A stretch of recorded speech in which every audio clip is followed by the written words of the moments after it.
Once upon a time, in the farthest reaches of a quiet town, there lay a grove of trees unlike any other. It was old, older than the town itself, and the trees stood unnaturally tall, their twisted branches clawing at the sky like gnarled fingers grasping for something unseen. The villagers spoke of it in hushed tones, warning their children never to step inside. But as with all such tales, curiosity is a sharp thorn in the mind of the young. It was on a crisp autumn afternoon that 5 children ventured into the grove.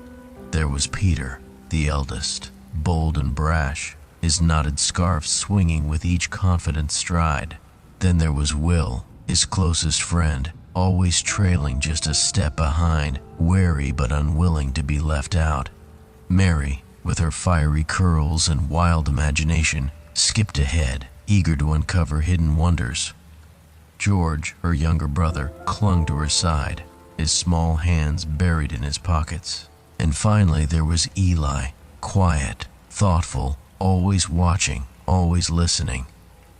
"They say no one comes back if they go too deep," Will muttered as they crossed beneath the looming boughs. Peter scoffed. "Stories to keep us scared, it's just trees." But the air shifted as they entered, the wind whispering through the branches in voices they could almost understand. The golden sunlight turned sluggish, struggling to break through the thick canopy, and the ground, blanketed in leaves, seemed too soft, swallowing their steps without a sound. As they wandered deeper, the grove seemed to grow, stretching endlessly in every direction. The trees stood unnervingly close, their trunks rough with patterns that almost resembled faces.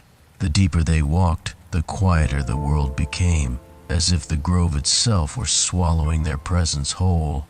Then Mary was gone. It was Will who noticed first. One moment she was skipping ahead, her laughter bright as bells, and then nothing. "Mary?" George's voice quivered as he spun in circles, searching for her. There was no response, only the hush of the leaves. The others called out, running ahead, but there was no sign of her, no footprints, no rustling through the underbrush, just the whispering trees swaying slightly though no wind blew. Peter clenched his jaw. She probably ran ahead. "Let's keep moving." George refused to leave, his hands tightening into fists, but Peter grabbed his arm and dragged him along. "We'll find her. We stick together." But an hour later, George vanished just the same. One moment he was beside Peter, his small fingers clutching his sleeve, and the next he was gone, as if the forest had swallowed him whole. The air grew thick with unease.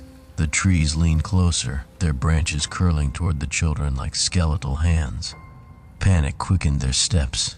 Peter led them now with hurried determination, shoving aside branches, trampling leaves, but the grove had become a labyrinth, twisting and endless. Then Will disappeared. Peter and Eli turned in time to see the boy's shadow stretch long across the ground before flickering and vanishing like a candle extinguished. Eli stumbled back, his breath caught in his throat. "We have to leave," he whispered, his voice hoarse. Peter didn't argue.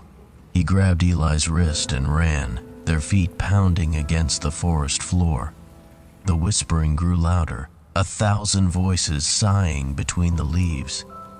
Then Peter tripped. Eli reached for him, but Peter's fingers slipped through his grasp, his body sinking into the earth, the twisted roots swallowing him whole.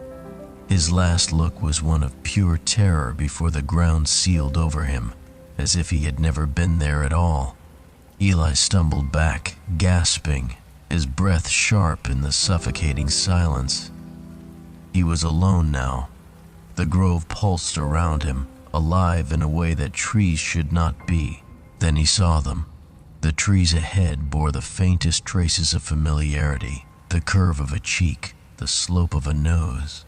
The bark had formed faces, their features frozen in silent agony, and there among them was Mary's wild curls, George's soft round face, Will's sharp eyes, Peter's stubborn frown. The realization struck like a stone in Eli's chest. His friends hadn't disappeared. They had become part of the grove. A slow horror dawned upon him, an understanding sinking into his bones. The grove did not take people, it turned them. With a cry, he turned and ran, the shadows twisting around him, the whispering voices calling his name, coaxing him to stay, to rest, to root. But Eli did not stop. He ran until his lungs burned, until his legs threatened to give way, until at last the trees thinned and he broke into the open air. Before him stretched a rolling hill, and at its peak he could see the town below. He was so close, but his legs ached in a way they never had before. His fingers tingled, stiff and heavy. He staggered forward, dragging himself up the hill, each step harder than the last. His skin darkened, roughening, the veins beneath shifting like the pattern of wood grain. His breath came slow, his voice faltering. At the crest of the hill, he fell to his knees, the last boy, the last tree. His fingers curled into the earth, roots stretching deep, and then Eli was still.